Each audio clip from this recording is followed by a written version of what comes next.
Welcome to the In Search of More podcast. I am your host, Eli Nash. Join me weekly on my quest for more from myself and more from this world. We'll see you on the other side. All right. Hi, Liba. Hey, Ali. How are you? Good. Doing well. I'm sitting here with Liba Barouk, Master of Education, correct? And a reading specialist. And Danny's wife. Yeah, very blessed. Yes. I know Danny a long time, and we get all our cards from Danny, so. Thanks for supporting him. No, it's the other way around. I think it's great. Their service is amazing, so. Thank God, I recommend it. A plug, an unpaid for ad for... Executive Auto. Executive Auto Group. Okay, so speak to me about what a reading specialist is. Like, what is it? What does a reading specialist do? So a reading specialist is somebody who's trained in reading programs that are designed for kids with reading and learning disabilities, specifically reading disabilities. And so we're trained with different programs, basically like multisensory literacy programs that really work on rewiring a child's brain. Because when a child has a reading disability, basically what happens in essence to their brain, and you can see it in an MRI, is there are three parts in your brain that allow a child to successfully read. And when a child is born with dyslexia, two of those parts are not activated. So is it always dyslexia that's creating an issue with reading? Not necessarily, because it could be a learning disability. There also could be ADHD. There are other components. So we're talking about typical versus non-typical brains. So typical is dyslexia, and that's where someone sees letters or numbers differently than they are. Right. It is a myth that, people think like dyslexia means like a child is seeing letters backwards. It's not necessarily the case. But in essence, dyslexia is the inability to have a concept of breaking down words. So we can already, by the age of like 4 or 5, when a child's learning how to rhyme or a child's hearing songs and all those little things, you can already tell if the child is going to have a reading disability or has a reading disability. When you say you mean you.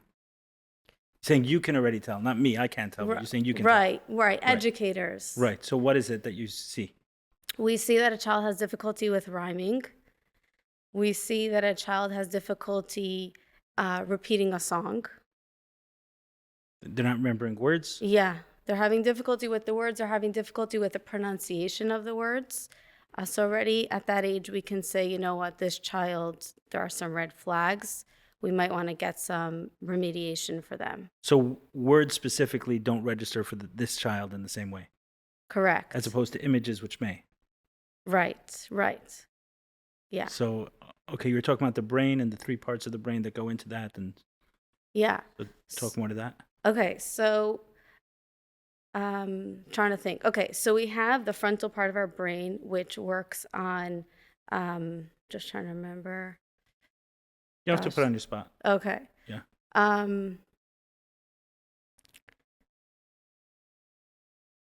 If you can explain it broadly, meaning not the specifics of scientific terms, that'll go over my head anyway. More generally, like what's going on with the child who isn't understanding. Who isn't understanding to read.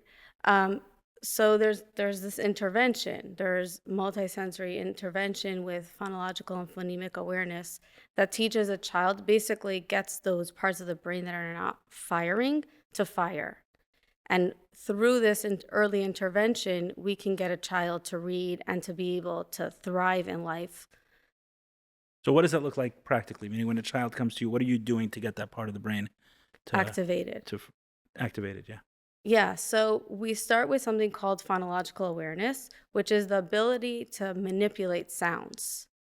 So I'll give you an example. So let's say we have a child and we say the word bat, right? Say the word? Bat. Bat, okay. Yeah.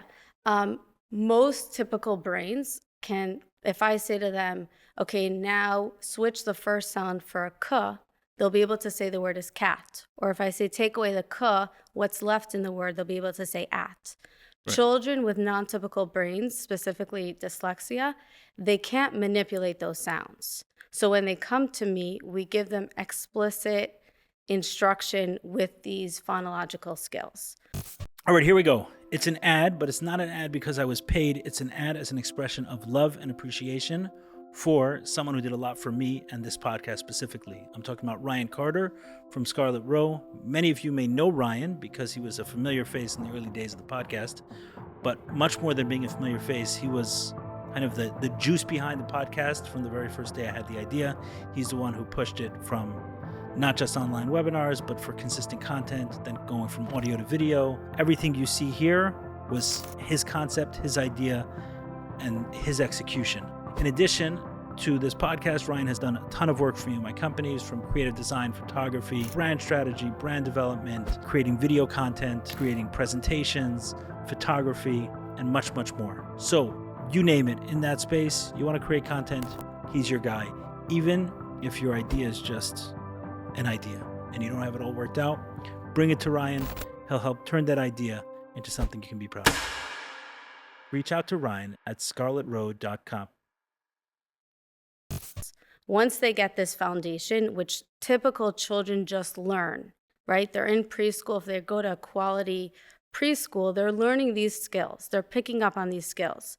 But our children who have reading disabilities or learning disabilities or are struggling with ADHD, they're missing out on these skills. So when they come to me, they're receiving this explicit one-on-one multi-sensory instruction. And what happens over time as they're getting this instruction? Then suddenly they're able to tell the difference between... Right. So that's a really good question. So basically, over time, when you're giving them this instruction, number one, you're giving them incredible one-on-one instruction. You're giving them that boost to their self-esteem, and you're teaching them skills that their friends, their peers know already. So by giving them this strong foundation, you're setting them up to be able to read, because that's the bottom layer. Once they get really good with the phonological skills, the ability to manipulate sounds in their brains and play with sounds, then we move on to playing with words, with syllable types, and then we get them reading. So that if you take an MRI of a child pre-instruction and then post this intensive instruction, you'll see how different parts of their brain are suddenly being fired. They're being activated. And there is so much hope. Is there a typical time frame? Not really. It really depends on... It's more like months, years, weeks? So it depends on the amount of instruction. So I just started this new model over the summer where children come to me for 4 to 6 weeks. We do intensive intervention, anywhere from 3 to 6 hours a day. Within 4 to 6 weeks, they're good to go. You can go back into the classroom, and we really close those gaps that have created from their disability. Wow. Yeah, it's really incredible. Yeah, the problem is that a lot of children are not getting that intensive support. What's happening right now that I'm seeing is that children are going to general ed classrooms, and they're getting reading therapy once a week, or they're getting tutoring once a week or twice a week. And you're basically prolonging the amount of time that the child's sitting in the classroom and with the gaps not being closed. So right, and then they're missing out on all this other instruction that's going on at exactly. the same time. They're missing the other instruction, plus they're going through, it could be a whole year or 2 years of going through schooling thinking they're stupid, thinking they're not worthy, thinking that everybody else is better than them. There's so many negative things that come along with prolonging that instruction. Right. I can imagine it sets a child, it could potentially set up a child for a lot of emotional challenges. Yeah. Psychological challenges later on. So that's why I'm trying to go with this model of send your child to my learning center. Let's do this for 4 to 6 weeks. So it's full days? 4 to 6 weeks? It depends. So they're basically not in school for those 4 to 6 weeks, and they're just with you. Yeah, I just had a child, actually they're from Israel, and they have a house here in South Florida. They were here for the summer, and her child was really struggling in school, and she knows me from before they made Aliyah. So I started working with her in the summer, every day for an hour. And as the summer was coming to a close, she said to me, Liba, I'm really worried to go back to Israel. My daughter's really still having a hard time. What do you think of the idea of keeping her here in Miami for longer? And we do 6-hour days. So I just finished that before Rosh Hashanah. I was doing 6-hour days with her, where we did tons of movements. We swam every day together. We literally did everything together. We swam, we biked, we went to the park, climbed, we had picnics in the park. And that was all in combination with intensive remediation, intensive multisensory reading instruction. And it was a huge success, huge success. This episode is brought to you by okclarity.com. okclarity.com is the upscale version of ZocDoc for the Jewish world. It is the place for any Jew to find an excellent therapist, psychiatrist, nutritionist, or coach. And it's completely free to use. Every professional on OK Clarity is vetted and experienced in working with the Jewish community, so they understand and respect cultural nuances like Shabbos, Shidduchim, and everything in between. What I love most about the OK Clarity platform is how easy it is to use their search and filter system to find the type of professional that you are looking for. They have dozens of providers to take insurance, and you can watch an intro video of each professional to get a better sense of who they are before taking that first step to reach out, which I get. It's hard to take that first step, but many of us have found that to be so very worth it. If this sounds overwhelming, they offer a short form for you to complete, and their specialists will recommend a great professional for you, all anonymously and for free. Also, in browsing their Instagram, I found content that I loved, fun and impactful. They are also regularly hosting Instagram live sessions featuring different experts discussing pressing mental health and wellness topics and answering community questions, all anonymously and for free. So if you're not already following OK Clarity on Instagram and you're using Instagram, you definitely want to. Last but not least, if you have WhatsApp, OK Clarity has an incredible WhatsApp status with over 8,000 followers. And yes, admitted, I am one of them. Their WhatsApp is a free way to improve your mental health, and they post humor. So what do they say? Laughter is the best medicine. Side note, maybe the main note, if you're listening to this and you are a wellness professional, a nutritionist, a psychiatrist, a therapist, a coach, and you're not already on okclarity.com, here's an important reminder for you that this is a great place to be if you want to reach relevant members in the Jewish community, those who need your support and expertise. And one more thing, okclarity.com is offering discounts, or in some cases, free sessions for those impacted by the war in Israel. Reach out to them, get in touch. Addressing our mental health is the most important thing we can do, especially in difficult times. Is it a measure of intelligence in any way when a child's struggling? Right. So that is what so many people think. Do you know, so many people call me and they say, Liba, I don't understand, my child's struggling, but they're so smart. And that makes 100% sense, because a reading disability has nothing to do with a child's intelligence. You could be a high average intelligence and still be struggling with reading, still be struggling with spelling, still be struggling with math. So there is no connection to that. What is it connected to? What's what connected to? It's just that a certain part of the brain is activated. Yeah. I mean, I've seen so many children who come to me, their parents are at a loss.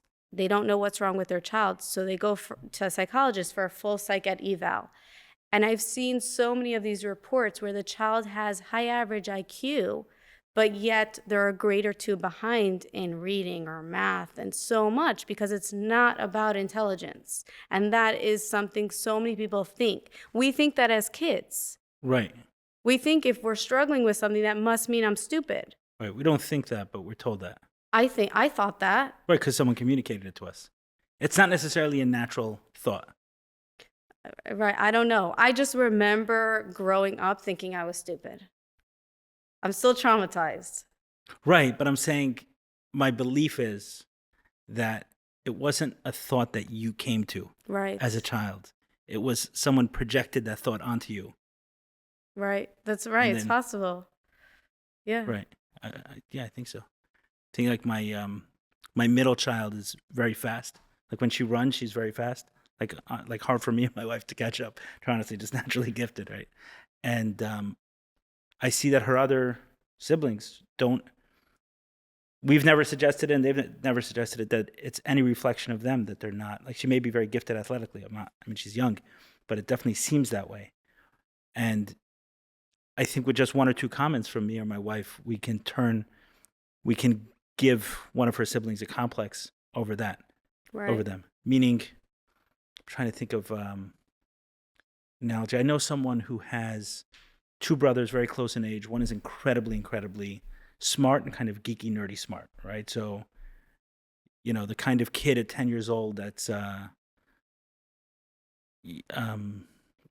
don't know, memorizing scientific terms, or, reading science books or things like that, just very into that.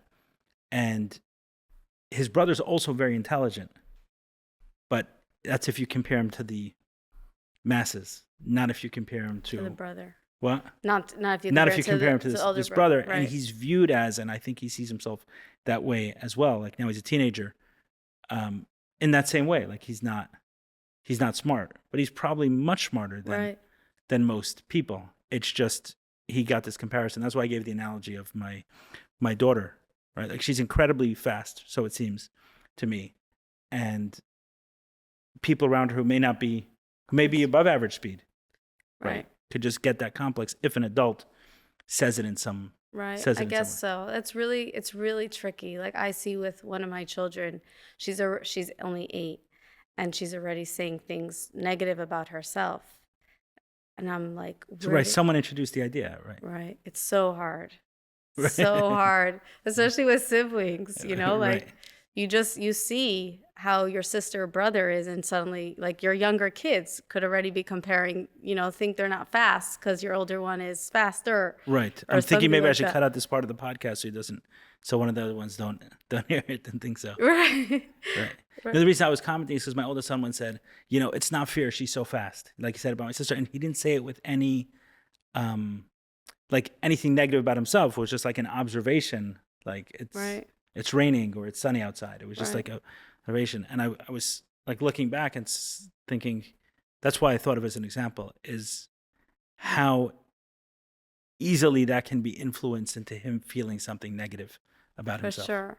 I feel like it's bound to happen, right? The world, it's an open place, and so you're always looking at what, even from a young age, For you're sure, yeah. looking at what your siblings are doing, what your mother's doing, what anyone around you is doing, and you're suddenly start going inwards and saying, I can't do that or I can do that. And so it starts from a really young age, and it's I don't about think it's even from a young age. It's right. especially from a young age. Yeah, and Yeah. it's about, I guess, us as parents and educators and healers to be able to help our children through those things. Right. That's what I'm asking. So you're saying Yeah. as a measure of IQ, it's not Right. a measure. There's just something else going on. Right. So at what age do parents typically notice it's a problem? And what's the average age that kids are brought to you Yes. guys? Yeah. So usually teachers, teachers can tell when they're in kindergarten, like 4 or 5, usually 5. They start seeing there's speech delays because the speech is very much related to the reading. It's all part of the language processing. So usually children will have difficulties with articulation or speech, expressive language. I find very often if the child's the oldest in the family, it's very hard for the parents to accept. And so it usually delays the intervention time. Oh, the oldest always seems to get screwed up a little bit more. Right. It's just interesting how it happens. However, if you're like the second or the third or the fourth child in the family, and you already came to terms that this is familial or this, we've been through this before, then the parents tend to get that intervention earlier. So I start working with kids like from the age of 5.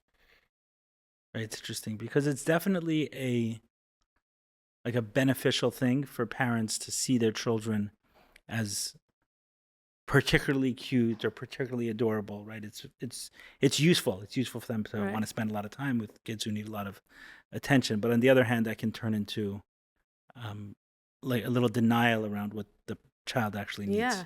There's a beauty in both. There's a beauty in seeing the child and saying, you know what, I really think we need to get help. But there's also the beauty in the denial part, because you're just seeing the beauty within the child. You're just seeing the child's light. You're forgetting about the deficiency or the struggle that the child's seeing. You're just purely seeing that flame. And I think that's beautiful. I know people who are like that, and I'm inspired by that. Right. In a but sense. It's not right, but it's not your job. Right. Right. Your job's Right. to see the problem and help it. Right. Got it. So they're usually brought to you at what age, you said? It starts around age 4 or 5. 5. So the same time they're Five. noticing problems. Yeah. But you'd be able to pick it up with a child you're interacting with at a younger age than that. Yeah. Yeah. I use clinical tests, a similar test that psychologists use to get an idea of where their phonological processing is, age-wise, chronological age, to know if the child is missing some of these foundational skills. Got it. And is there something that could be done more preventative before it turns into a self-esteem issue for the kids? There's so much that could be done. I mean, we're talking, if you give the child the intervention, I'm right? saying not in the context of reading. Let's say bringing them to a specialist. I'm saying as a parent, are there things that parents can do at 2 years old, 3 years old? Because reading comprehension, if I understand what you're saying, it's kind of a building block for everything else, right? In order to understand and communicate and think, we need words. Right. This is the way we move about the world. So without that creates a lot of challenges in all areas of one's life. So it's important. It's not like a side thing. It's very foundational for a child, reading comprehension. It's huge. So are there things parents can do when a child is 1, 2, or 3 years old to avoid this whole process to begin with? You can't avoid, when a child is born with a non-typical brain, there's no way to avoid that. However, there are tips, there are things that you could do that could help it. But you're still going to need, if we're talking about a child with dyslexia, that child is going to need intensive remediation, regardless of what you do from when they're born till the age of reading. So there are things like reading. They say reading to your child from a very young age is so incredibly helpful. It exposes them to vocabulary, to the listening comprehension. It's so helpful. But if we're talking about parts of the brain that are not being activated, they're going to need that instruction. Oh, understood. Got it. Does it sometimes happen that it's not until a child is 8, 9, 10 years old till they come to you? Yeah, I get that a lot. I usually get a lot of students like first grade, second grade, third grade. I had a high schooler last year. It's just there's so many components to this. I think parents have a really hard time wrapping their head around the fact that their child has trouble in school. It's almost like they think it's a label on them. It's very hard. It's very hard for parents to wrap their head around like this. A reflection on them in some way. Yeah, it's a reflection on them. And then sometimes if they struggled in school, it's like they're triggered by it. There's that money component, because instruction, hiring somebody to help your child is also really expensive. So there are so many things that delay a parent from getting that support. I find often, like, parents know in your gut if your child's going to need that help or not. Right. It's just a matter of pulling that trigger, calling someone up and really following through. Understood. And this is very different than speech and help with speech, which is also very common for children. Yeah, this is right. So speech and language therapy is working on a child's expressive and receptive vocabulary or receptive language. Meaning? Receptive is how they're processing language, and expressive is how they're speaking. Got it. So yeah, this is the reading component. So very often I have students who are in speech and language therapy and also reading therapy. Oh, got it. So right. Yeah. So that's the other part of, like, it becomes so expensive and hard on parents. But you only do one of them, the reading. Right. I only do it's decoding. The term is decoding, which is pulling apart a word, like looking at a word like CAT and saying it's cat. Right. That's the decoding part of reading. And then there's the comprehension, which is taking a sentence or a story and understanding it and being able to answer questions. So there's 2 parts to reading. Awesome. That makes sense. Got it. Okay, let's switch gears. Yeah. How'd you grow up? How'd you get into this? Where are you Right. from? Yeah, good questions. So I grew up in Chicago. I went through the Lubavitch system. I'm the fifth of six. I'm the second to youngest, and my parents are Baal Tshuva, and I grew up thinking I was stupid from How a did that very happen? young age. I remember when I was in third grade, I had just come home from the JCC pool, and I went to my mother's room. It was like 8:30 at night. I went to my mother's room, and she said, "We're getting you evaluated." That was like a death sentence for me. I was so confused. I was so hurt. I didn't understand it. I got evaluated. And that summer, my parents sent me to like an incredible reading therapist. I still remember her taking me to her freezer, and showing me she had made cookies and put them in the freezer for me. And she let me taste these frozen cookies. I still remember that taste of how good they were, but I also remember the love she gave me. And that summer, I had this incredible reading therapy, but that was it. So you were offered exactly what you offer Right, now. That's right. cool. It is really cool. I didn't know that until like, I don't know, I started working, I did Rosh. I worked with Rosh for a little bit, Oh, cool. years and Yeah, years yeah. ago, and I didn't realize why I do what I do. Oh, really? You didn't put it together until... No, Oh. until Rosh is like, "What's your inspiration? What's your muse?" I was like, "I don't know." And then and then we were talking about my childhood, and I started just crying. I I was blown away by the fact that I see myself. I see like a mini Liba in every child who comes my way. I give them so much love. I do for them what I would have wanted for myself. Okay. But you're okay in not being frozen cookies, right? Right. I give them like fresh baked Warm. hot Right. cookies or like Right. pretzels. Okay. So now I understand. I didn't understand it before when you said you were taking the child swimming and to the Yeah. picnic. I didn't understand the connection between Right. what you were offering and that. Right. It's Okay. all about connection, right? If we're struggling with something and we sit down with somebody who's just showing us love and connecting with us and then giving us the skills we need, we're so much more receptive to that kind of support. Right. And that's my goal.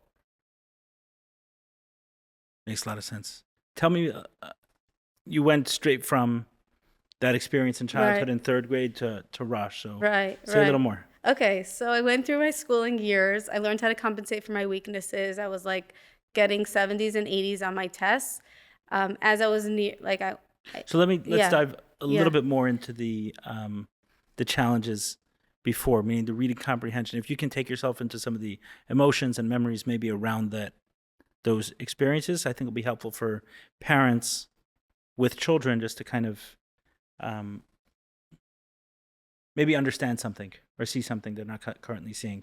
So you struggled with exactly what you offer, meaning reading comprehension, right? The breaking down of the Decoding words and comprehension, everything yeah. else. So what was school like for you up until you met this wonderful woman with the frozen cookies? Everything was hard for me. I just remember, seeing my friends answer questions in class and just be able to, it seemed so simple for them. Yet when I was asked a question, I had to really think about it. It took me a lot longer. And I knew something was wrong with the way I was learning. I just didn't know what it was. I still don't know I have an idea, but even after the evaluation in third grade, I still didn't really understand what was What do you mean wrong. you have an idea? Isn't this what you live in today? You understand exactly. Right, but it's diagnosing yourself, right? Right. So I have an inkling of why I struggled. I still struggle with it today. Oh, interesting. Yeah. So, and I guess that struggle helps in some way with the kids today. 100%. Yeah, for sure. I see my own struggles and I know how hard it is, but I know there's so much hope.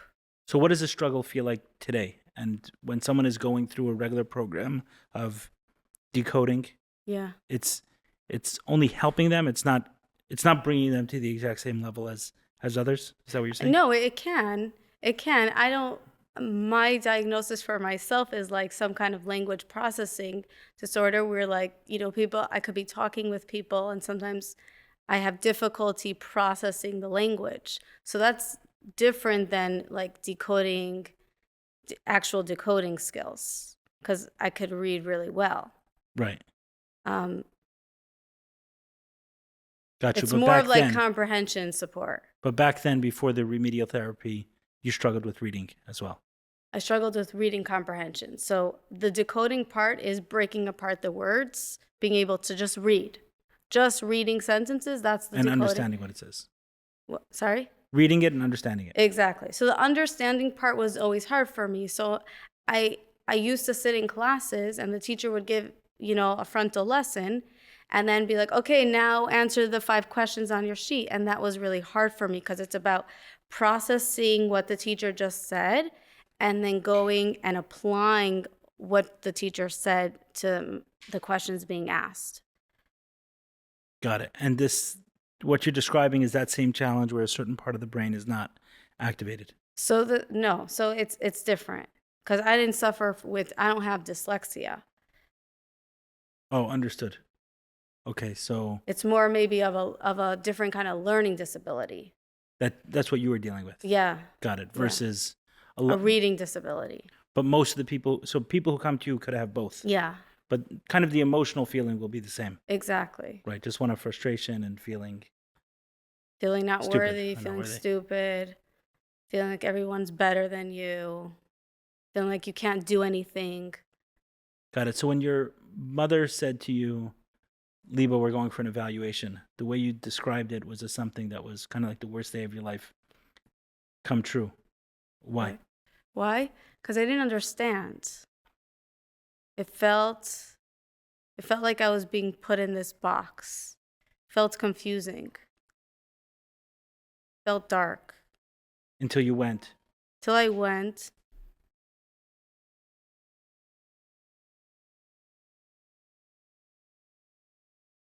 Until you went to, and then you had a completely different experience than you imagined. Yeah. Okay, and then like the love, the attention, the instruction, everything else, what happened after that? So after that summer of support, I really needed more. But because, it wasn't financially sustainable for my family, I kind of went on through schooling, learning to compensate for my weaknesses. So processing language was hard for me. What I did was I ended up memorizing everything, and whatever I was able to spit back, I did, which was why I got 70s or 80s on my tests. And I kind of went through schooling that way where I was able to cover up as much as I could. Like, I don't know that my friends ever knew that school was hard for me. Got it. You just felt like you had to work much harder. So that kind of exactly stayed with you. Yeah, my parents would ask my older sister's friends to help me with my homework and things like that, which made me feel even more inferior, even more stupid, because it wasn't the support I needed. It was just like, homework help. Okay. And then, so going from that place to eventually getting a master's in education, I imagine there was quite a journey. Yeah. Take us through that a little bit. Yeah. My parents are Baal Tshuva, and my grandparents always told us we can't get married until we go to college. And I said, it's never going to happen. I'm never going to go to college. Like, I'm going to go finish high school, do what I got to do my year of seminary in Israel, and I'm going to be done. I'm just going to get married. My dream was to have this big family and have babies when my babies were having babies. Like, that was my ultimate goal. My goal was to be marrying off my kids and having babies at the same time. So I never imagined that I would go to school. I never imagined that I would go to college. But something shifted for me when I came back from Israel. Israel being seminary. Yeah, Israel being seminary. I didn't know what to do. So I was like, okay, I better go to college. I don't know what else I'm supposed to do with my life. So I started college. It was really traumatic for me. It was really hard for me. My first class in college was science. Where'd you go? I started school in Chicago, in Turo. Oh. I don't think it's there anymore. I did 1 semester there. And when I was 19, I moved to Miami. Did you do Turo, Miami? I did Turo, Miami. Sorry, in Chicago it was TI. It was called TI. I don't know if it's still there. It's like a women's college. And then when I moved to Miami and I was 19, I went to Turo. It's possible I ran into you there because I was in Truro there too. Oh, so, I don't okay. remember which Oh, years. yeah. Those few But years they were there. Yeah, now that makes sense. Yeah, when they were in South Beach there. Yes, yeah. Behind that The shul, show, Temple right. Emmanuel, yeah. Oh, that's funny. Okay, I don't remember. Maybe going back 2006, 2007, something like that. Yeah, that makes sense. Wow. Okay, Yeah. you got your bachelor's or master's there? I didn't finish it, no. Oh, okay. No, I was on track for that, and then at some point in time I had to pick between business and school, and I Wow. picked business. That's amazing. So, okay, cool. So you were in Truro. Yeah, I went to Turo. I got my bachelor's there in education or special education. Everything was hard for me, but I really pushed through. And at the time, like when I was that age, like 19, 20, 21, I don't remember feeling if that, or I can't recall it. I just remember like going through it. Like I Right. was working. Autopilot of sorts. What? An autopilot of sorts. Yeah. Yeah. Like I was living on my own in Miami. I moved here with my sister. I was working to pay rent and food and then going to school at night. And I was just going through it, not really thinking about it. So I finished my bachelor's. I was like, okay, I did my bachelor's, I could do my master's. Like, what's the big deal? Meanwhile, my siblings all went to school and all very successful. So I saw them and I was like, I want to do that too. I want to be as successful as they are. My siblings are like a huge inspiration for me. And so I pushed through. I went through a master's degree while getting married and having a baby. It's pretty crazy. Like I look back. Where'd you do that? I did it online, which was so hard. I did online with Turo. Oh, cool. Yeah. Neat. Yeah, online school sounds. Online school was Sounds very really hard. Yeah. It was really stressful. I cried a lot. I, I got you. So. Does anyone cry here? On this. Yeah. I think people have cried before. Yeah, it's possible. I definitely gotten emotional. I've gotten emotional on the discussions for sure. Yeah. Where was I? Do you remember some of you said early on it was you felt more like you were on autopilot. Did it click for you at some point what you were doing? Did it? Yeah, I would say like a few years ago, it finally clicked for me. Like I've been living on autopilot for many, many, many years, which is really, it's heartbreaking, but also I'm so proud that I was able to finally break through and be present and know myself. Finally learning who I am. And it's helped me in my business, it's helped me in my family so much. Right, so let's talk about that process of going from machine to human. Right, right. Isn't that crazy? It's Unreal. common. Yeah, it's very common, unfortunately. Unreal. So what was that process like? I left a stable job. I left working for somebody in a school, having a stable income, and suddenly just going on my own. And I was just faced with so many hard things. What made you make that decision? I've always had this like vision of myself being very successful and ambitious, entrepreneurial. And so I felt that I learned everything I could in this school with my boss. There were some also negative. You're doing the same kind of work? Yeah, I was doing the same work in one of the private schools here, and I just felt like I needed to do this for myself. Like this also, I'm realizing my career has been so healing for me. So I left them. I left the school and I started my own business, continuing what I was doing. The work with Rosh was before starting your own business? Yeah, that really gave me, I was afraid, I didn't have a voice. That was a big thing for me. Throughout my childhood, I didn't have a voice. I was overpowered by so much. I didn't allow myself to be. And I think with Rosh starting my journey. That was the first? That was my first time like saying, you know what? I want a voice. What made you reach out to Rosh? I realized that I had a lot to share and I didn't know how to share it. I felt that anytime I would talk with someone, even just a conversation with two people, my face would get all red. I would just get all so uncomfortable. And I remember saying to Danny one day, like, I'm sick and tired of being constricted. Like, I want to be free. I want to liberate. I want a voice. And so he's like, okay, Liba, like, do what you got to do. And I called Rosh. I remember where I was. And I was like, Rosh, I need your help. I was so uncomfortable. Like, I think I was shaking as I called him. He's like, okay. And we did 3 sessions together. That started my journey of becoming an effective communicator. I then went on to Toastmasters. What year approximately was it when you called Rosh? It was before mic drop. It was before mic drop. Yeah. Gotcha. This was when I think he was just starting with his public speaking. Right. You know, I was his first client. I think I might have been his second. Oh, really? That's neat. No, maybe like That's his third or fourth. Right, we'll we have call to Rosh ask him. Yeah. Yeah, no, he was incredible. He's amazing at what he does. Amazing. Real gift.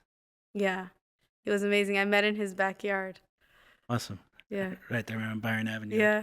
Yeah, my first That's lessons so were there. funny. So. You have a gift of bringing out other people's gifts. Is that my gift? Yeah. I've been looking all over for it. You just It's really incredible. You're saying like the gift of Rosh, or what No. were you referring to with that? What I mean, I think that you showed, and maybe Rosh, correct me if I'm wrong, but you brought out his gift. Oh, Rosh. Yeah, I think I kind of feel in the relationship with Rosh like we did that for each other. Right. Yeah, Right. in a lot of ways. See, that brings me back to seeing a spark, right? When you see a person, you see that they have this spark. And you're either going to be that person who like continues to ignite that flame, or you're going to be that spark is not worth it.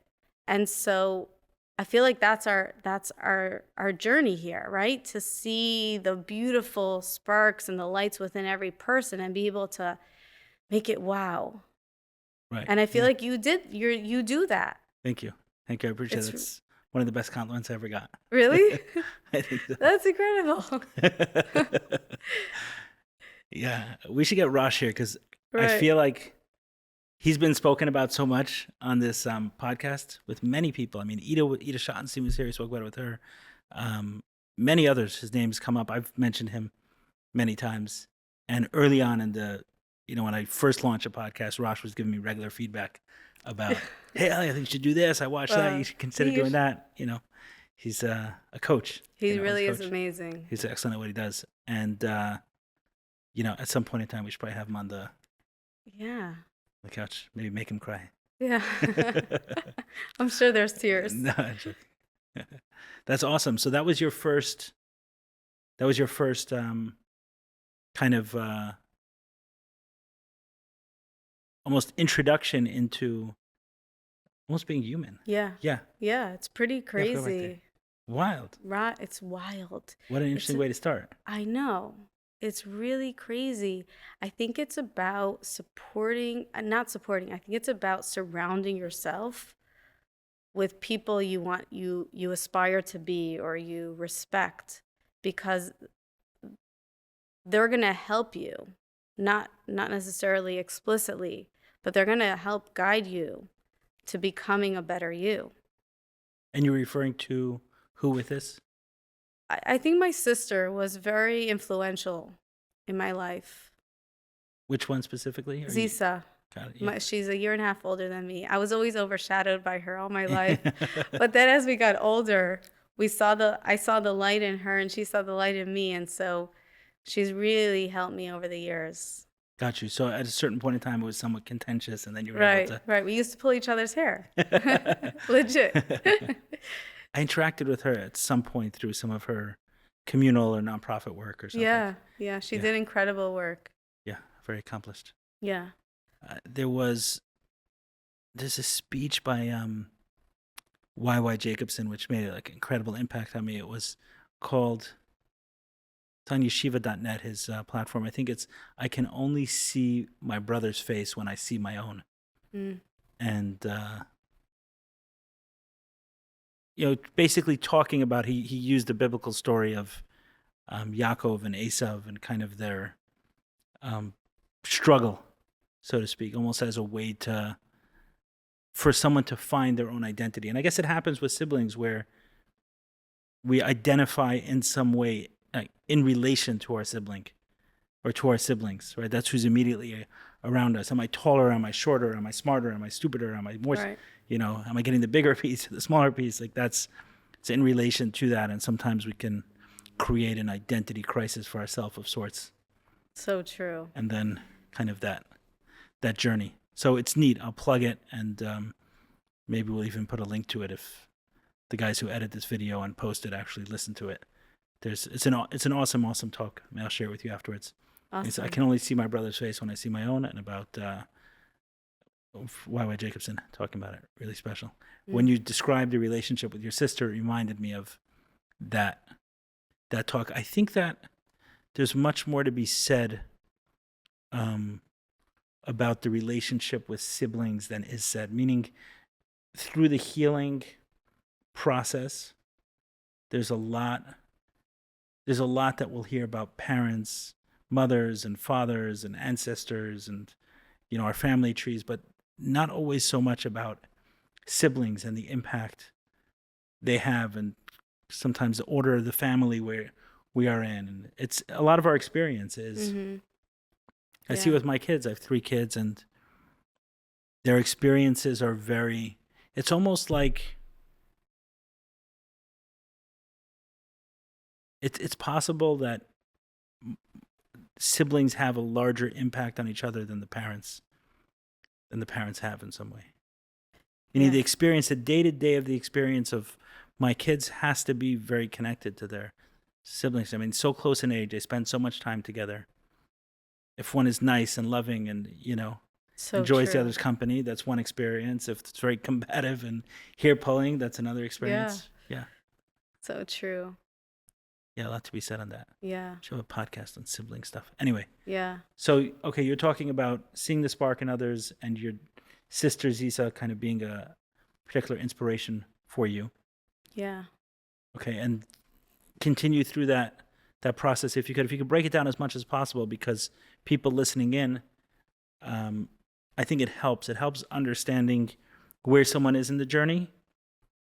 Meaning, I wish certain parts of it were filmed. A lot of people reach out to me and say different parts of our own journeys were filmed. Everyone who's kind of on that path. I receive messages all the time from people about the TED Talk I did on porn addiction. You know what's ironic is I hate wearing this shirt. I love the shirt, but I don't usually wear it because it's a shirt I wore in the TED Talk. So I always feel like it's too recognized. But I put it on today for some reason. I haven't worn it in years. Anyway, so I got people message me and saying, "Hey, you're the first person I ever told. I saw your video on porn addiction." They'll find me on Instagram usually, and they'll send me this message and say, "I can never imagine giving a TED Talk," as if I could have. Right. Like as if I could have imagined when I had a fear of public speaking, or as if I could have imagined when I was just starting dealing with my addiction and my process that one day it would have led me to that place. I mean, it doesn't even just make any sense. That's why I think that breaking down the process for someone, meaning you don't come across now nervous or uncomfortable or anything. Were you? Not really. I mean, there's so much unknown coming on here that I was definitely nervous. I did a lot of breath work, and I do my 20-minute of swim to calm myself and journaling. So I did do work. I was nervous, but I can't compare. I would have 5-6 years ago, I would have never said yes. I would have never came on here because I would have not known what to say, what to do. It would have been way too uncomfortable. It'd been way too in your head. Yeah. Right. The autopilot wouldn't have known what to do with this one. Right. No, so it's liberating to be able to do something like this. Right. It's crazy that it's just a conversation, but we need to be liberated to speak. We need our voices back. Right. I think that by doing Rosh, having my 3 sessions with Rosh, and then taking it to a whole nother... Did you give a speech with Rosh? You just did 3 sessions? I just did 3 sessions. He kept pushing me to do a speech, but I never did a speech. Okay, that's why I never... But wait, but I did Toastmasters. Okay, talk about that. Do you know about I've Toastmasters? heard of it. Everyone's heard It's of it, but I've never incredible. interacted with them. So I used to be a religious Toastmaster goer. I went every single Monday. I was a member of the club. It was a club in Hollywood. It was run at the time when I went. The president of the club, his name is Asaf Mango Green. In addition to Rosh, he changed my life because he was not only the president of the club, but he was my mentor.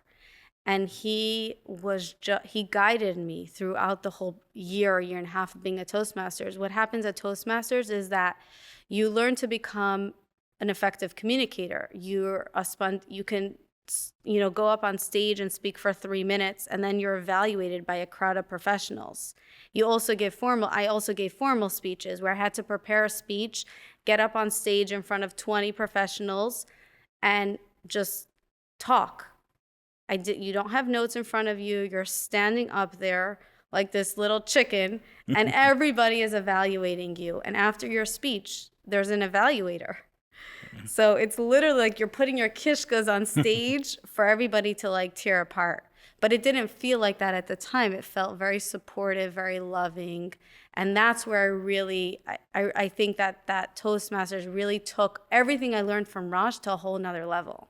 Got it. Frozen cookies and all also? Yeah. These evaluators? No. Everything. Yeah. All the love. Yeah, all the love. It's all about It's interesting that relationship, often we think of being judged or evaluated as a negative thing. You've had very positive experiences with that. Yeah, very positive. And I feel like that's the motto of Toastmasters is like, we're not leaving you to swim with the sharks. Here, you're in the pool, but we're supporting you. We're the lifeguards, So Are there themes around the talks one gives? Like, for example, with Rosh, it's very personal in nature when you're talking? Yeah. So the way it works with Toastmasters, it's an international organization. Right. So it's a very systematic and structured where your first speech is an intro to yourself. So you're speaking 3 to 5 minutes or 5 to 8 minutes about yourself. Then the next speech is like a persuasive speech, an informative speech. And every like few weeks you can give another speech. And there's like a whole rubric to follow. It's really cool for anyone wanting to speak and learn to become an effective communicator. It really was life-changing.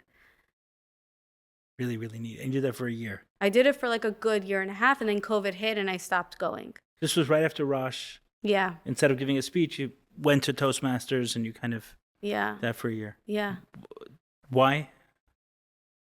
Why Toastmasters? Meaning I don't know anyone who went that route. Toastmasters, again, this was Zisa again. Yeah. She had gone and she's like, Liba, try it. She had known that I did Rosh, and I went and I realized that I have a voice. Like that was the continuation of I have a voice and now I know how to use it. Isn't it a great feeling to get the voice back? It really is amazing. I don't know if I ever had it. So of course you had it. Okay, I don't know. You ever seen a baby afraid to cry for their bottle? It doesn't exist. Right. Our voice gets taken away 100%. Right. Yeah. The healing process is not, we're not trying to add anything new to ourselves. You didn't go to Rosh so he can give you something. You went to him so he can take something away.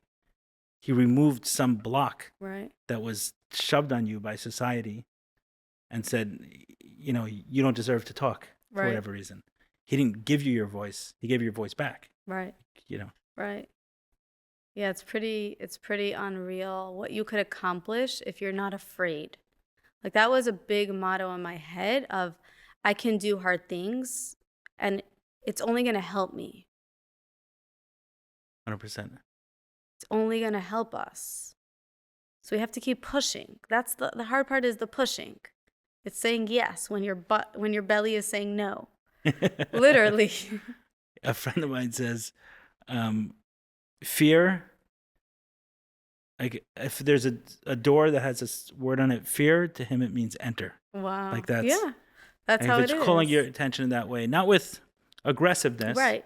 In health, in balance. I think it was David Data writes The Way of the Superior Man, talks about kind of leaning in like right at the edge. Not blasting through it and pretending it doesn't exist. There's another book about this woman, I forget her name, but she was a skier.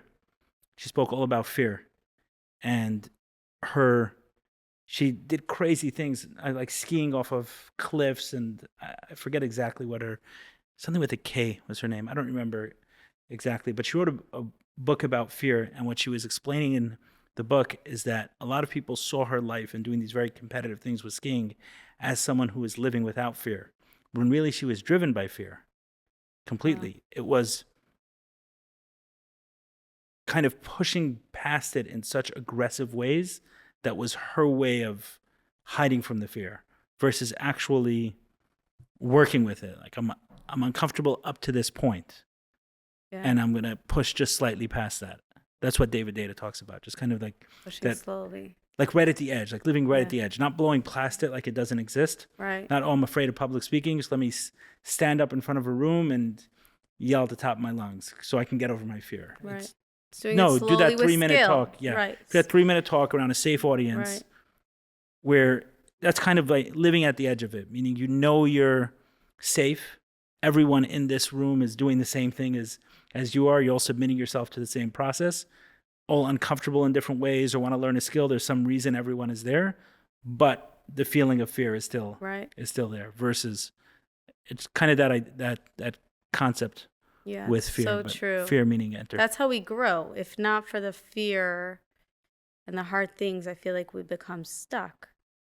Yeah, I've realized recently that I have this like fear of nature in some way, like walking alone in a forest at night. Like it just, I don't know what it is. If this is association, it just, here there's a lot of nature. Right, it's so beautiful here. Right, when I first moved here, like at night, just walking through this place, when it gets real dark at night, I was very uncomfortable. And I was like, hey, that's something I should, there's probably a lot in nature for me if it makes me that afraid. It's not like, I mean, it's not a crazy fear because I don't interact with it normally, but I was thinking this morning, I was talking to my wife about it, like, let's just do stuff more in nature. I don't know what's pulling me about this, but why am I? That's interesting. Yeah, just different. Yeah. It feels different to me, like walking through woods and I'm imagining all these animals that might be there. I don't know where these ideas came from. Right, you should go camping. Well, yeah, that's exactly what I'm saying, is there must be something. We'll come back in a few years and talk about like what I found in nature, but there's a lot to learn from fear. I had an incredible fear of public speaking. I mean, crazy. I relate. Crazy. Wow, how'd you get over it? I started really 12-step meetings was my real start. When I was going, my sponsor said, hell, you just have to share. I'm like so nervous to share. It was a room of 10 people, and I just started saying like, hey, my name is Eli, and it's incredibly uncomfortable for me to share. My sponsor said to share, so I'm doing what he said. Thanks for letting me share. Like that was my beginning shares were like that. And as I did that more and more, I'm like, wow, this is so strange to me that in a setting of, you're talking sometimes 8-10 people, but it was the kind of the format of a 12-step meeting that made it very uncomfortable for me, where the whole room was silent and one person spoke, all attention on you, and I felt like each word is being evaluated in some way. And that was a first start. And then from there, I did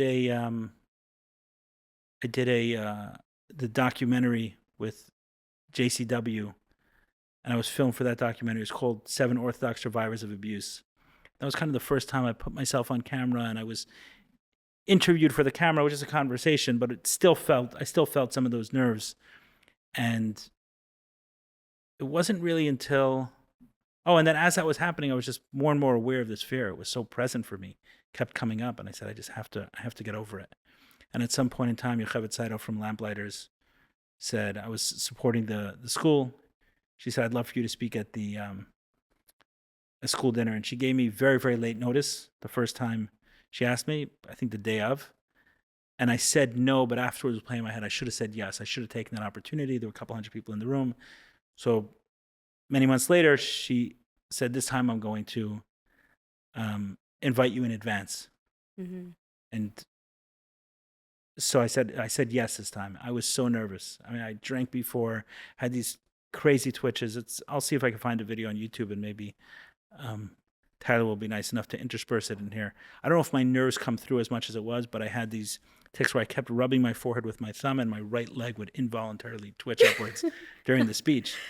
And what I realized then was talking about anything besides for the fear of speaking it would be kind of like ignoring the elephant in the room. I wanted to share a story about my mother, something that really inspired me, probably the most inspirational story, something that changed my life. My mother was a teacher in Beis Rivka. A lot of people know that she was a French teacher in Beis Rivka. She actually said the reason she was a French teacher was in the hope of meeting girls so her sons couldn't get married, but didn't work out. God had other plans. So, at one point, Beis Rivka Yeshiva went on a strike, and I believe all the teachers went on a strike, and my mother said that she won't go on a strike because she's not in the job to make money, so she's not going to leave for money. And that story changed me. I said that I'm going to go to a job that makes money.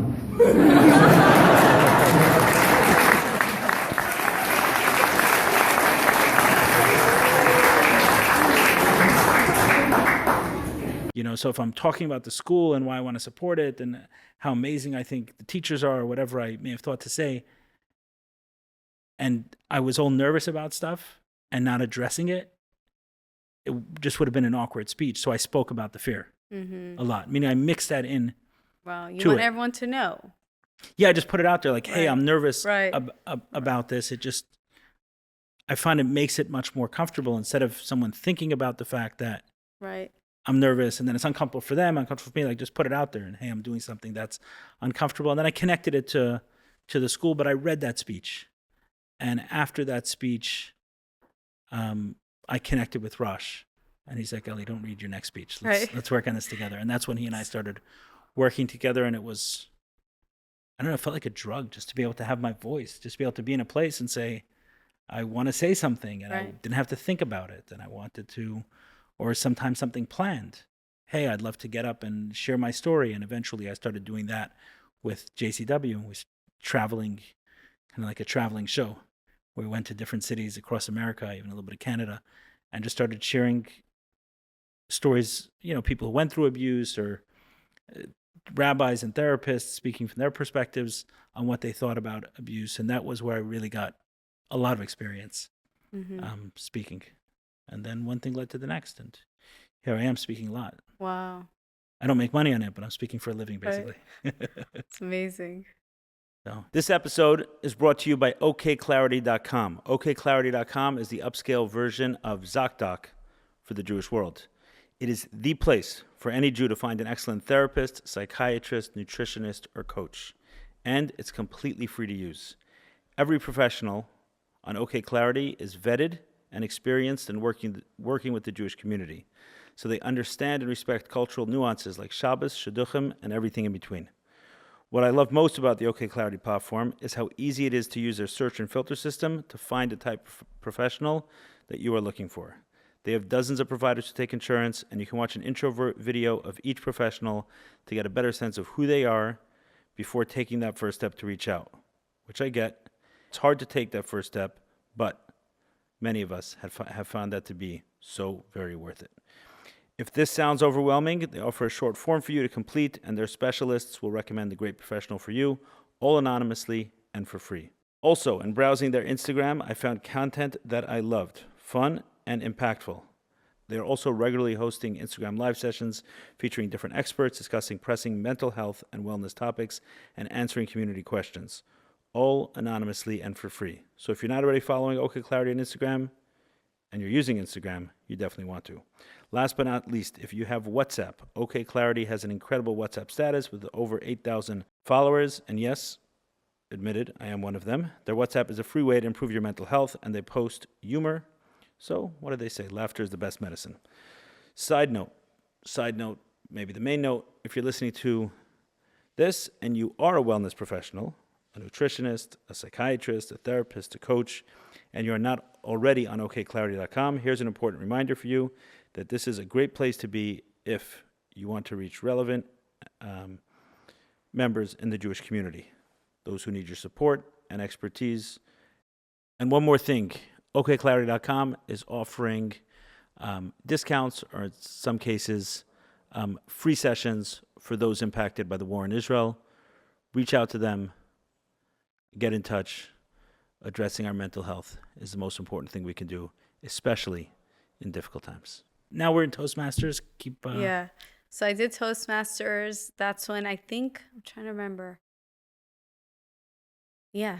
So I went on my own, right? I started my own business. So I just want to be clear. Yeah. Even though you kind of said it, but I want to Yeah. highlight it. You would have not had the courage to start your own business without the work with Rosh Right. and Toastmasters. Right. 100%. Because what it means to go out on your own is having meetings with directors, speaking with teachers, speaking with parents. And I was so afraid. I remember when I was working in the school, and twice a year you have parent-teacher conferences. Oh my God, that was the worst. Pre-Rosh, like I would have to take some medication to just calm me down. I couldn't bear the thought of meeting with a parent and talking to them about their child. Like that made me so nervous. And as I went through Rosh and Toastmasters, I realized I could do this and I'm good at it. And so that led me to starting my own business full time, being able to, it's almost like I had to sell myself. I had to meet with directors, tell them who I am because I needed those referrals. Right. I needed them to say, call, if they're meeting with a parent and telling the parent their child's struggling, I needed them to say, call Liba.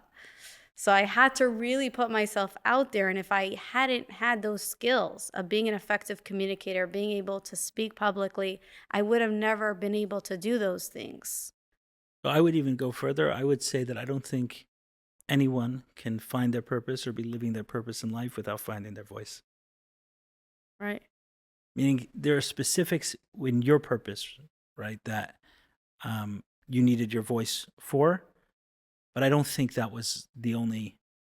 Right. I don't think that was the only thing. There's just so much power, like so much of our own power that gets trapped between our chest and our neck, right? And we're not expressing ourselves.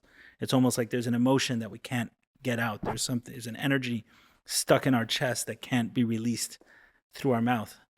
And if we don't overcome those blocks, then we can't be living in our purpose. It's true. There are specific things that you had, which is, hey, I have to meet with parents and I have to meet with teachers, but I have a hard time believing that someone can be living their purpose in life and hasn't overcome either they don't have the fear or they've overcome it.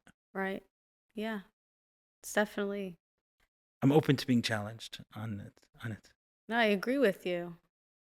I'm saying not by you, I'm saying by anyone else. I'm open to be challenged. I just have a hard time believing. I think it's part of being a fully grown man, a fully grown woman, and living our purpose in the world is to have a voice. For sure. Yeah. I want everyone to have a voice. Yeah, it's very important. Yeah. That's where the power is. You talk about being overpowered, right? Isn't that how you spoke about your childhood at some point and you said you felt overpowered? Right. That's what overpowered feels like. Like not being able to express ourselves, not having a voice. Meaning physically, there are many things that can overpower us. Almost any two people can overpower one, pretty much. I mean, almost any two people can overpower a third person. Yeah. Physically, but that's not, and any one person can overpower a person physically with a tool, a knife, a gun, or something like that. But the feeling of being less overpowered, I think, is the feeling of not being able to express ourselves. Yeah.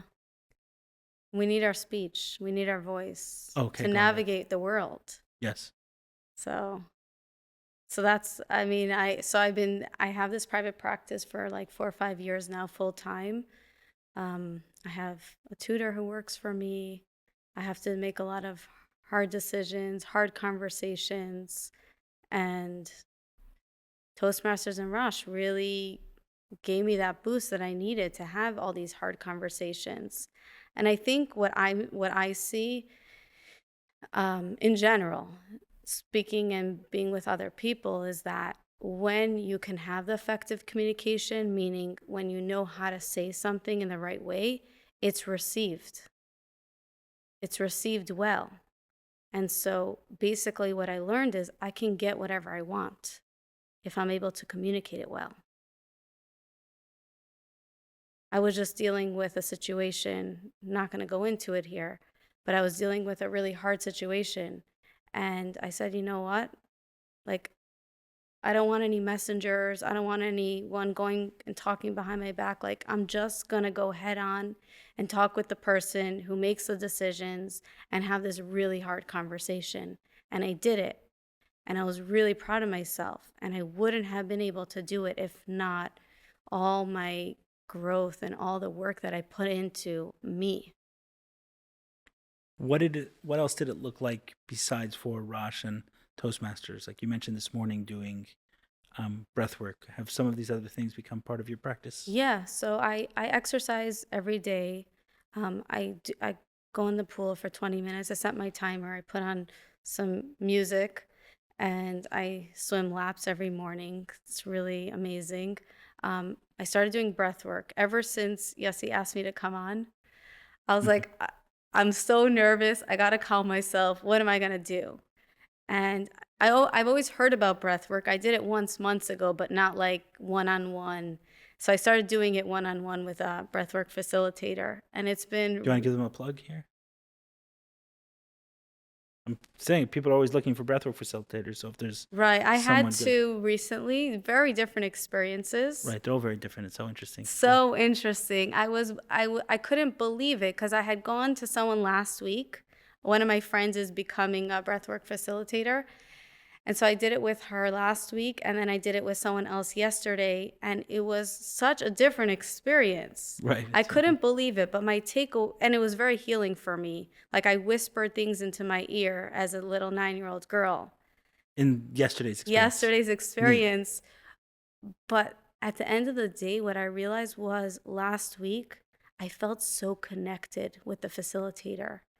And I noticed such a huge shift in those few days following that breath work versus yesterday where I didn't feel that connection. I didn't feel connected with the facilitator. And it just reinforces for me how if I don't feel connected, it's just, you're missing so much. We're missing so much. And that's like my purpose. That's my purpose, to feel and be connected with people, with children, with adults, with my friends, with my family. I just want to be I want to connect. What's that saying? No one cares how much you know until they know how much you care. Right. So I feel like I care very deeply, and I love very deeply. That's neat. Is there you said a lot, but is there a closing message you want to leave people with? You can take a few deep breaths before if you want to. I mean, there's so much. I would just say my closing message for all of us here is that we're all human beings. We're all on this journey in life. We have hard things. Let's just support each other. Let's love each other. Let's be kind to one another, because that's all that matters. Everything else is extra. That's awesome. Thank you. Sure. Thank you so much. Thank you for joining the podcast discussion. Did we make it all disappear? Yeah. Yeah. Wow. It's just a conversation between two human beings. What that was in reference to was before the mics and lights and everything went on. Yeah. You had referenced this, I don't know, maybe this conversation as some, like a big deal or something. I don't remember the exact term. It is a big deal. So I said very quickly, it'll just become a conversation between two human beings. Right. The mics disappear, the lights disappear, the people in the background disappear, and it just two people having a conversation, and hopefully you benefited from it. I certainly did. Yeah. And anyone who listens to it does as well. Yeah. Okay. Thank you so much. Thanks.